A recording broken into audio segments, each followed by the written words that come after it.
Hey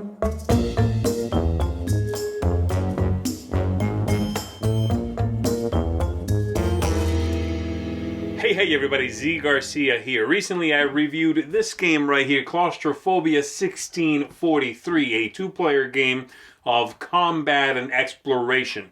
However, this is a reprint in many ways of the original game simply called Claustrophobia, which I still own. And so I figured I would go ahead and compare the two editions of the game, give you a look at some of the component comparisons, as well as some of the new things they've added to this, and maybe some things that you won't find in this one that might have been in the original or its expansion. So let's cut to the table and take a look at these two games. To kick off this comparison, we're going to start with one thing that many people are most excited about, and that is the miniatures. We have over here the new ones, and we have over here the original miniatures. So you've got troglodytes. The original ones came painted, as did all of the minis in the original game. And the new ones do not. They are definitely a more robust sculpt. You know, they are going to be a little more detailed. And that can be said pretty much across the board, okay? So these are all the same sculpt as are these in the original, all the same sculpt. We've got over here one of the demons in the new one, as you can see there, and the only demon that you got in the original one. In the original game, you had one demon painted over here that represented any one of the many demons that came in the original game. Now, you've got one miniature for each of those. So besides having this character here, you've also got many more, all of them representing different characters. So for example, if this is the one you're playing with in the scenario, then you use this one's miniature. And so on for all of the other ones. You know, you've got this one for one of the miniatures, that's the demon you use to represent it in that scenario, okay? So that's how those go. And then we've got the good guys. Oh, by the way, Hellhounds right over here did not come in the original game. That came out in one of the expansions. But I do have over here the expansion Hellhound, a little smaller, as you can see. Again, painted, but the detail just is not as fine as in the new printing.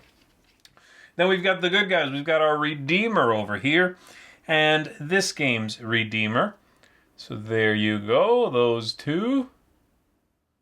And then we've got the Brute right there, and the Brute in the new one. More of an action shot there, as you can see.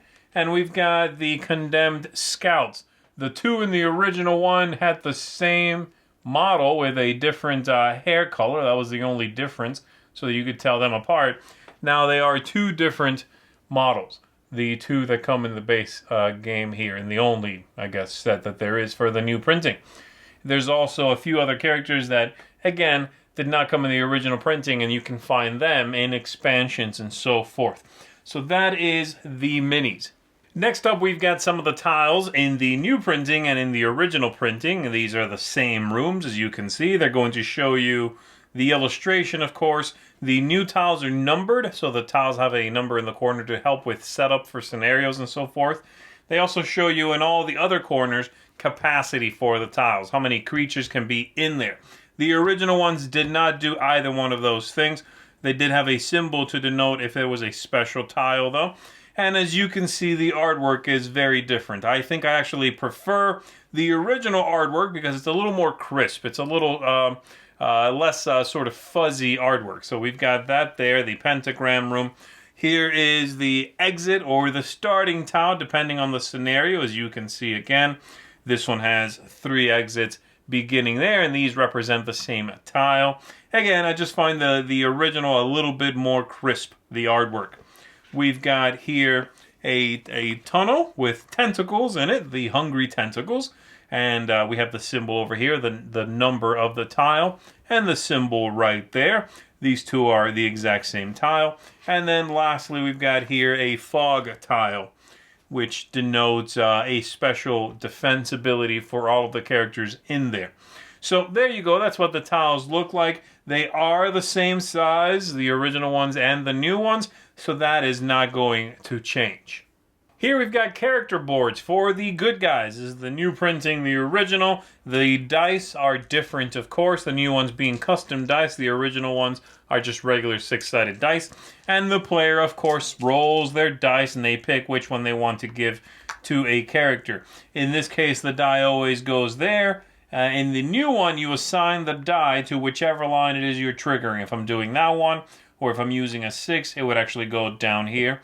And also in the new one, any of the gifts that the Redeemer has, these are both Redeemers, are over here on the side in a little spot that you can slide them into and change them out from scenario to scenario. In the original printing, these came on cards, and so this player would simply have these 2 cards next to the Redeemer's board there. Also, when taking wounds, in the new printing, you are going to take these little skull markers and you are going to slide them into a spot to denote that line has been eliminated. That character has some wounds. In the original one, you had these pegs that you would slide into these spots here and therefore eliminate that line.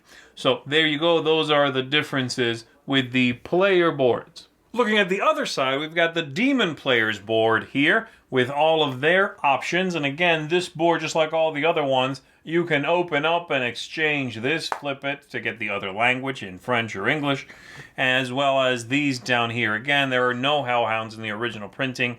Came in an expansion, but you've got these 2 for the Hellhounds and then this one for your main demon there, and you'll be rolling dice and taking different actions there.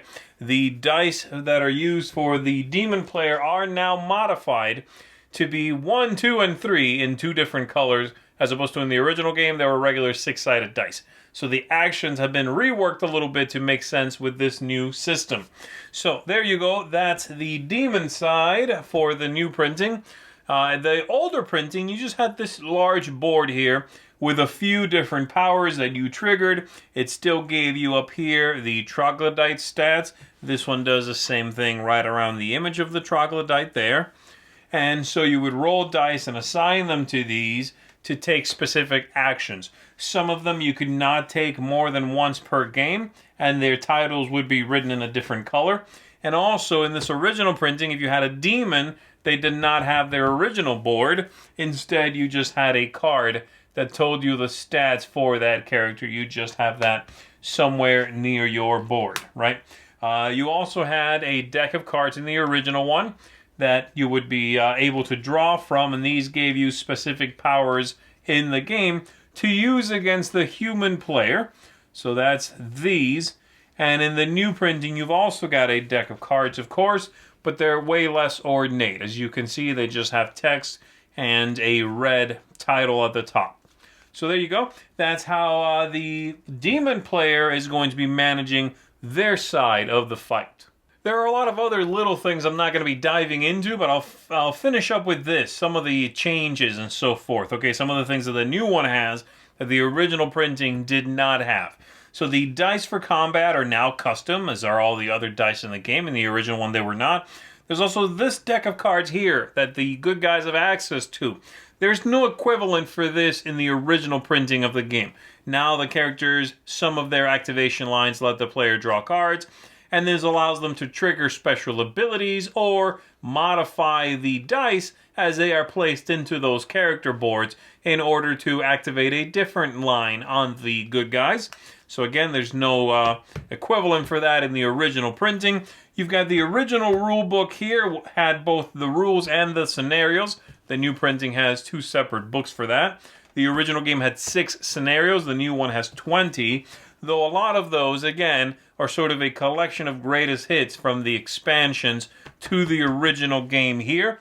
And you've also got then, lots more replayability right out of the box. One thing they did not include in the new game was one of the expansions to the original game had a unique character and a unique third side that you could play. And that's this right here. Many of the scenarios would include this side, which was its own character. It was this character here that would be an army of a single figure, basically, and this was the only figure on the board for that player. and they would activate this a lot like the demon player would, by rolling dice, activating different things, and then having specific hit points assigned to the different parts of this creature.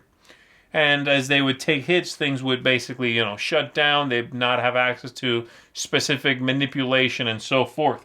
So this is not something that's in the new game. In the original release of this, there were scenarios that had the human players go up against Kartikeya here, and then they had scenarios that was the demon players against this. This third faction idea was completely removed from the new printing of the game, so that's not going to be a thing. So there you go. That is a brief comparison of the new printing of Claustrophobia, now called Claustrophobia 1643, and the original printing of the game. Hopefully this quick overview has given you an idea of what you can find in the new one, as well as kind of how it compares to when this game was first around many years ago. So there you go. Thanks for checking this out with me, and I'm Zee Garcia. I'll see you on the next one. Thanks so much for watching the Dice Tower videos. Find more great videos and reviews, as well as our top-rated audio podcast at Dicetower.com.